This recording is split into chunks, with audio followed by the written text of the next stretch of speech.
Go on out to your shed right now and pick up a tool, a good hammer, a shovel, your grandfather's old wrench, and I'll wager there's a patch of orange creeping across it somewhere, rust, eating away at a thing that ought to last 3 lifetimes. Now here's what'll bother you once I tell you. That rust was never the tool's fault, and it was never the weather's fault. It was that nobody ever showed you the one simple thing about $3 worth that the old mountain folks did to every blade and every hinge they owned. They didn't buy fancy sprays. They didn't replace their tools every few years like we do. A good axe got handed down from a grandfather to a grandson, still bright, still sharp. And the little secret that kept it that way got forgotten somewhere along the road. Today, I'm giving it back to you. Come set a spell, Granny's got something to show you. Now, before I hand you the trick, you've got to understand your enemy, because once you see how rust actually works, the whole thing makes plain sense and you'll never forget it. Rust needs exactly 3 things to grow. It needs iron, that's your tool. It needs oxygen, that's the air. And it needs moisture, that's the damp in the air, the dew, the humidity, iron, air, and water. That's the whole recipe. When those 3 get together on bare metal, they start a slow fire that doesn't burn. It just quietly turns good steel into orange dust. And here's the beautiful part, the part that gives you all your power. You only have to take away one of those 3, and rust simply cannot happen. You can't get rid of the iron, that's your tool. You can't get rid of the air, it's everywhere. But that 3rd one, the moisture, that you can shut out completely. If you can put a coat over that bare metal, a skin the air and water can't get through, the rust has nothing to grab hold of. It just stops, dead. So every rust trick in the world, fancy or cheap, is really just a way of putting a coat over the metal. And the old mountain way of doing it is about the best and cheapest there ever was. Here it is. The forgotten trick is a humble little can of something called boiled linseed oil. You'll find it for a few dollars at any hardware store, and a single can will treat every tool you own and then some. It's pressed from flaxseed, a natural oil, used for hundreds of years, and it has one magical quality that ordinary oil does not. Most oil, you wipe it on and it just sits there, wet and greasy, till it rubs off or collects dirt. But boiled linseed oil does something different. When you wipe it on and leave it in the air, it slowly hardens. It cures into a tough, thin, dry skin right on the surface of the metal.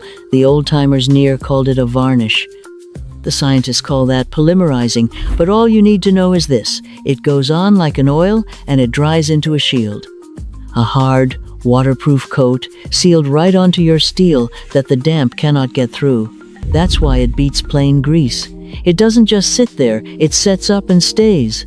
Folks have used it on tools and gun barrels and hinges for generations, exactly this way, because it works and it costs near nothing. Now let me run it through the granny safe verdict, the good and the careful both, the way I always do. The good is plain. It's a natural oil, it's cheap, a little goes a long way, and it leaves a hard finish that lasts and lasts. But I have got to give you one warning here, and friend, you listen to me close, because this is the most important thing I'll say in this whole video. The rag you use to wipe that linseed oil on that oily rag can catch fire all by itself. No spark, no flame, nothing. I am not telling you a tall tale. As that oil dries, it gives off heat, and if you wad that rag up and toss it in a corner or a trash can, that heat builds and builds with no place to go until the rag bursts into flame on its own. This has burned down homes. It has cost people their lives. So here is what you do every single time. When you're done, you take that rag outside and you lay it out flat. One layer on the bare ground or hung over something metal, never wadded, never in the trash, and you let it dry out hard for a day or 2 before you throw it away. Or you drop it straight in a bucket of water, flat and outside or in water. Promise, Granny, you'll do that, and you'll be perfectly safe. Now, with that understood, here's exactly how you do the trick. First, your tool's gotta be clean and dry. If there's already rust on it, you knock that off first. And here's a thrifty bonus the old folks knew. Plain white vinegar will eat rust right off. Soak a rusty tool in vinegar for a few hours. The acid loosens the rust, and you scrub it away with steel wool or a wire brush. Then dry it bone dry, because remember, moisture is the enemy, and you don't want to trap a drop of it under your coat. Once it's clean and dry, you pour a little linseed oil onto your rag, and you wipe a thin, even coat over all the bare metal. Thin, mind you, not gloppy. A thin coat dries hard and even. A thick one stays gummy and tacky. Get it into the corners, the joints, the head of the hammer, the whole blade of the shovel. Then you set the tool somewhere dry, out of the way, and let that coat cure. It takes a day or two to harden up. Boiled linseed dries quicker than the raw kind, but it still wants its time. For the best, longest-lasting shield, give it 2 or 3 thin coats, letting each one dry hard before the next. And when you're done, you remember what to do with that rag. That's the whole of it. Clean, dry, thin coat, let it cure, mind your rag. Now, the title says forever, and I'll be honest with you, the way I always am, nothing in this world is truly forever. That coat will wear, especially on a tool you use hard and often. But here is the old mountain habit that makes it as good as forever. Every so often, at the end of the season, you give your tools a fresh, quick wipe. 2 minutes. That's how a great-grandfather's axe stays bright for 100 years. Not one magic coat, but the habit of caring for it.